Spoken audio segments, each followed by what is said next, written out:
예, 이제 오늘 이 역대하는 하나님의 성전 건축의 역사가 마쳐지고 이제 언약궤를 하나님의 전으로 가지고 오는 그런 역사를 기록하고 있습니다. 자, 오늘 말씀 1절에 솔로몬이 여호와의 전을 위하여 만드는 모든 일을 마친지라 그럽니다.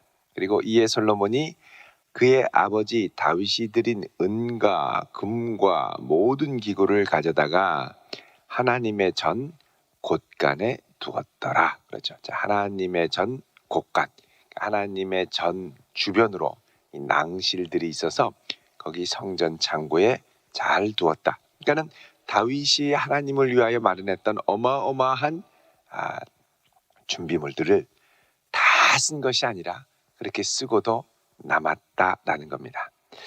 여러분 이거를 보면 물론 이제 다윗이 주도하여 준비했지만 이 준비한 것은 온 나라 백성들이 함께 힘을 합쳐서 모아서 준비한 것이죠. 이 솔로몬의 성전은 다윗이 아주 주님을 사랑하는 마음과 성전을 사모하는 마음으로 기쁘게 자원하여 드려서 세워진 성전이었습니다. 그러니까 다윗의 준비와 솔로몬의 실행을 통하여 성전이 세워지게 됐죠. 예전에 이 성막을 건설할 때도 이런 헌신이 있었습니다. 어떤 헌신이냐? 하나님을 향하여 사모하는 마음으로 자원하여 넉넉히 드리는 심령. 여러분 출애굽기 35장을 한번 보시길 바랍니다. 자, 이때도 성막을 건설하는데 35장 21절 보시면 이렇게 얘기를 하죠. 자, 마음이 감동된 모든 자와 자원하는 모든 자가 와서 회막을 짓기 위하여 그 속에서 쓸 모든 것을 위하여 거룩한 옷을 위하여 제사장 옷입니다. 예물을 가져다가 여호와께 드렸으니 곧 마음에 원하는 남녀가 와서 팔찌와 귀고리와 가락지와 목걸이와 여러 가지 금품을 가져다가 사람마다 여호와께 금 예물을 드리고 또 청색, 자색, 홍색 실, 또 염소털, 붉은물 들인 순양의 가죽, 해달의 가죽이 있는 자도 가져오고, 해달 가죽은 아주 비쌌죠. 또 은과 노수로 예물을 삼는 모든 자가 가져다가 드리고 조각목이 있는 자는 드리고, 그러니까 자기들이 각자 있는 것을 하나님께 기쁘게 27절에 모든 족장은 호마노, 에봇, 흉패에 물릴 보석들을 가져오고 등불, 관유, 분향을 향해 소용되는 기름과 향품을 가져왔으니 마음에 자원하는 남녀는 누구나 여호와께 모세의 손을 빌어 명령하신 모든 것을 만들기 위하여 물품을 드렸으니 이것이 이스라엘 자손이 여호와께 자원하여 드린 예물이다. 그러니까 기쁘게 자원하여 드렸다는 겁니다. 자, 그렇게 드리니까 36장 5절 7절에 보면 이렇게 말씀합니다. 모세에게 말하여 이르되 백성이 너무 많이 가져오므로 여호와께서 명령하신 일에 쓰기에 남음이 있나이다. 너무 기쁘게 넉넉한 헌신으로 우리 주님께 드렸다는 거죠. 36장 5절에 보면 출애굽기. 그러자 모세가 6절에 명령을 내려서 자, 이제는 더 가져오지 말아라 이렇게 얘기를 합니다. 그러니까 이 말을 듣고 백성이 가져오기를 그치니 있는 재료가 모든 일을 하기에 넉넉하여 남음이 있었더라. 그러니까 성막을 지을 때도 넉넉하게 남음이 있도록 드렸던 그 넉넉한 헌신으로 성막을 지었고, 이제 다시 솔로몬의 성전을 지을 때는 또 하나님께 다윗이 넉넉하게 충분하게 드려서 남고 그 남은 것을 하나님의 전 곳간에 두었더라 그러죠. 그러니까 이 하나님의 전을 지을 때 이 백성들이 하나님 앞에 드렸던, 또 다윗 왕이 하나님께 드렸던 헌신은 겨우 빠듯하게 드리는 헌신이 아니라 넉넉하게 남음이 있는 헌신으로 드렸다는 겁니다. 여러분 우리도 그렇죠. 누군가에게 뭔가 맛있는 걸 사주고 싶다 그러면 넉넉하게 여유 있게 먹으라고 해야지 1인분만 딱 시켜놓고 그냥 서로 3명이 나눠서 먹으면 안 되죠. 넉넉하게 우리 하나님께 드릴 때도 넉넉하게 드렸다는 겁니다.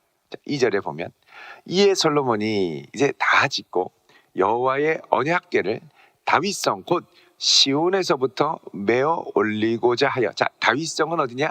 다윗이 거하던 장막 백향목 궁입니다. 여기에 다윗의 장막에 하나님의 이제 그 언약궤를 두었었죠. 이거를 갖고 이제 새로 지은 성전의 지성소에 올려야 되는 겁니다. 이거를 들고 올리고자 하니까 이스라엘 장로들과 모든 지파의 우두머리 곧 이스라엘 족장들을 다 예루살렘으로 소집했습니다. 왜요? 여호와의 궤가 들어오는 건 하나님의 임재가 성전으로 들어오는 것과 같기 때문에 하나님을 경외하고 환영하는 마음으로 모든 이스라엘의 대표자들이 벌떡 일어나서 하나님의 전이 오는 것을 기다렸습니다. 자, 오는데 4절에 이스라엘 장로들이 이름에 레위 사람들이 궤를 매니라. 자, 이제 여기서부터 자꾸 반복되는 표현이 뭐냐? 궤를 메고 올라갔다는 표현입니다. 5절에 보면 궤와 회막과 장막 안에 있는 모든 거룩한 기구를 어떻게 해요? 메고 올라가대. 레위인 제사장들이 그것들을 메고 올라가매. 그 메고 올라가는 거예요. 또 7절에 여호와의 언약궤를 제사장들이 그 젖으로 메어 드렸으니. 메고 가는데 이 채가 9절에 길어서 궤에서 나오기 때문에 그 끝이 본전 앞에 보이나 밖에서는 보이지 않는다. 이게 막대기가 너무 길어서 이 성궤는 절대 그냥 손으로 못 듭니다. 거룩하기 때문에 동그란 고리에 채에 깨워서 길게 늘여서 그거를 들고 들어가는 거죠. 왜 그럼 이렇게 자꾸만 이 궤를 메었다는 표현을 강조할 거예요? 그것은 사실 다윗 때의 일 때문에 그렇습니다. 다윗 때 다윗이 하나님의 성궤를 메어서 올려다가 큰 어려움을 당하게 되죠. 자, 우리 역대상 13장 7절을 보십시오. 역대하 바로 앞에 있는 역대상 13장 7절. 자, 역대상 13장 7절을 보시면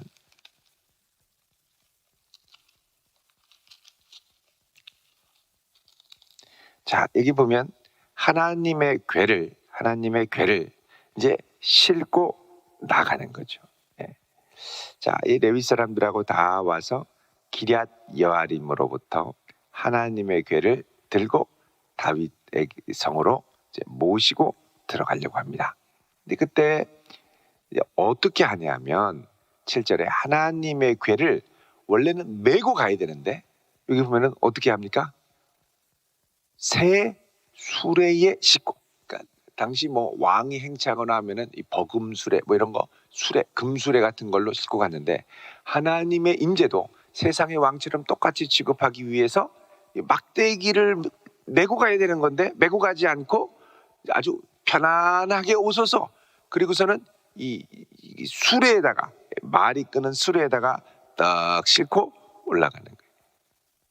그 올라가는데 무리가 하나님 앞에서 8절에 힘을 다하여 뛰놀며 노래하며 수금과 비파와 소고와 재금과 나팔로 연주하고 아주 큰 오케스트라 연주단들이 동원돼 가지고 하나님의 이 언약궤가 다윗 장막으로 들어올 때 펄떡펄떡 뛰며 감사하며 영광을 돌렸다라는 겁니다.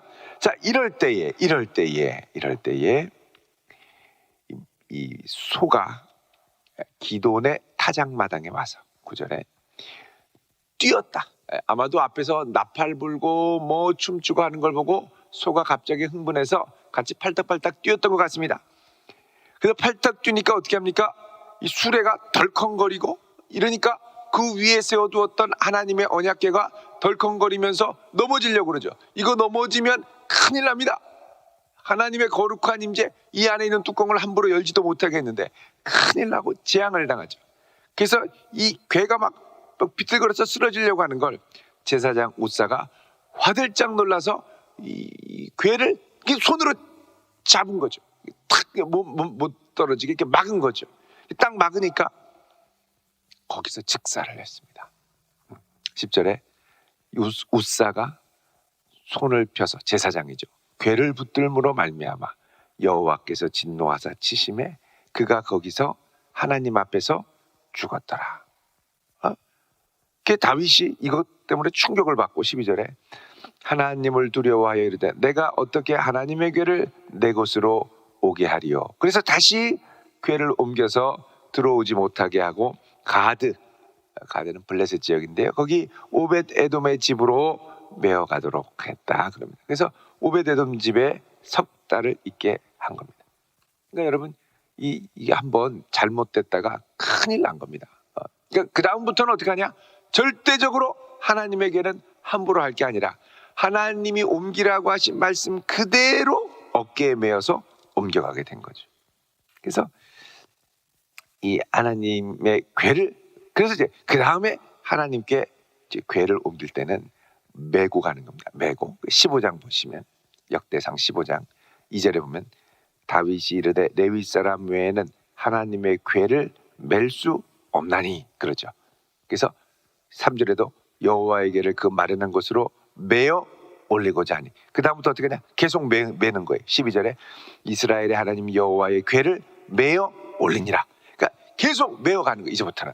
그래서 역대하 여기에도 보면은 이제 하나님의 그 언약궤를 어떻게 합니까? 메어 올리는 겁니다.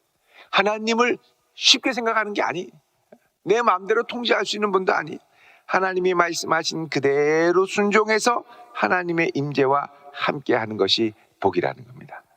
그래서 하나님이 기뻐하시는 방법으로, 하나님이 원하시는 방법으로 순종하며 그분과 동행하는 것, 이게 바로 성도들이 주님과 동행할 때 아주 중요한 부분.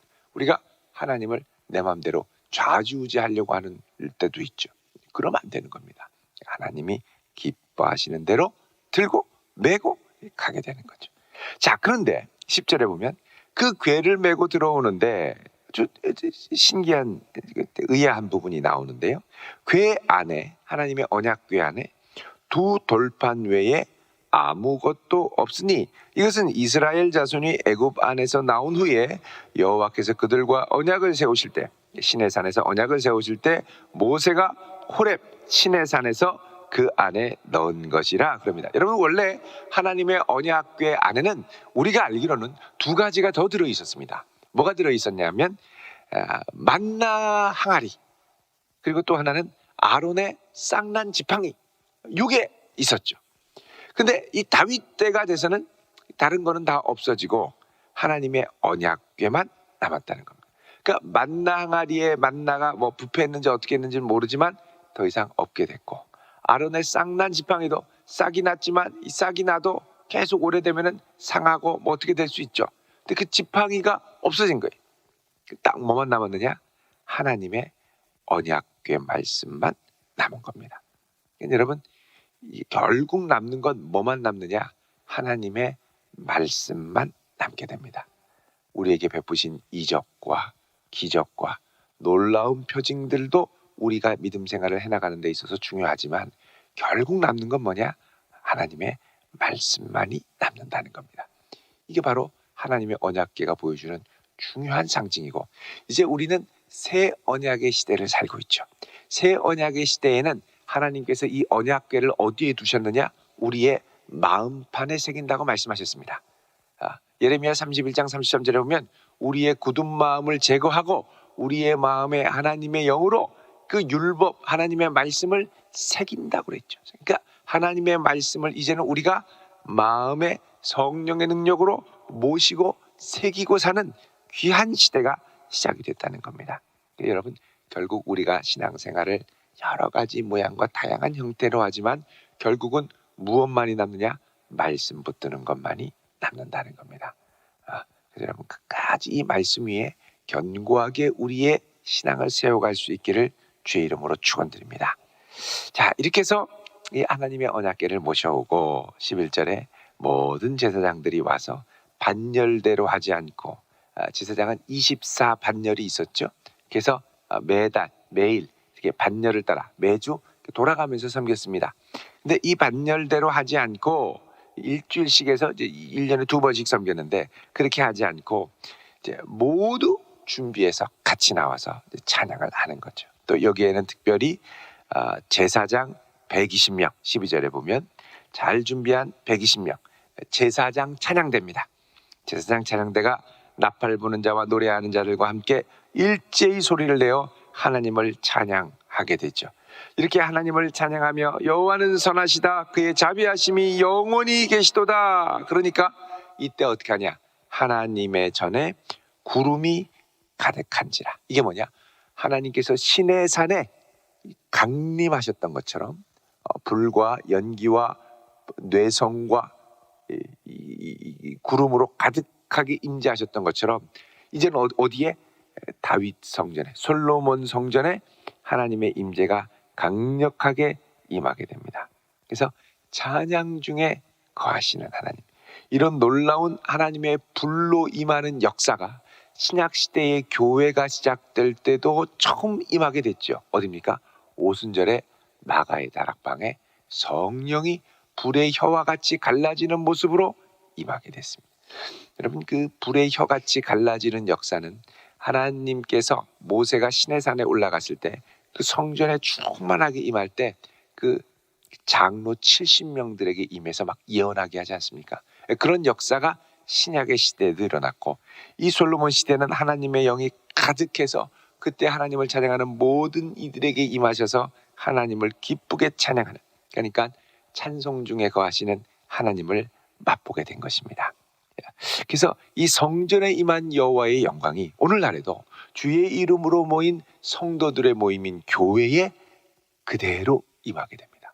우리가 기쁘게 주의 이름만을 전심으로 높여 찬양할 때 주님이 우리의 찬양을 기뻐하시고 영광 중에 임하게 되시고, 우리가 찬양 가운데 임하시는 주님을 맛보고 노래할 수 있게 되죠. 그래서 이 놀라운 영광의 특권을 받은 우리 성도들이 하나님의 말씀을 꼭 붙들고, 그리고 주님을 향하여 내가 기쁘게 자원하여 넉넉히 내 시간과 마음과 중심과 내가 갖고 있는 것들을 기쁘게 내어드릴 때 하나님을 영화롭게 하는 거룩한 성도로 한 분 한 분이 세워질 줄로 믿습니다. 이런 성도로 세워져 갈 수 있기를 주의 이름으로 축원드립니다. 기도하겠습니다. 거룩하신 아버지 하나님, 저희들을 붙들어 주옵소서. 전심으로 하나님을 향한 백성들이 되게 하시고 주의 이름을 높이며 찬양하는 자들 되게 하옵소서. 주의 말씀을 오늘도 우리 가슴에 새기게 하시고 성령으로 충만하여 살아갈 수 있는 새 힘을 더하여 주옵소서. 예수님의 이름으로 기도드립니다. 아멘.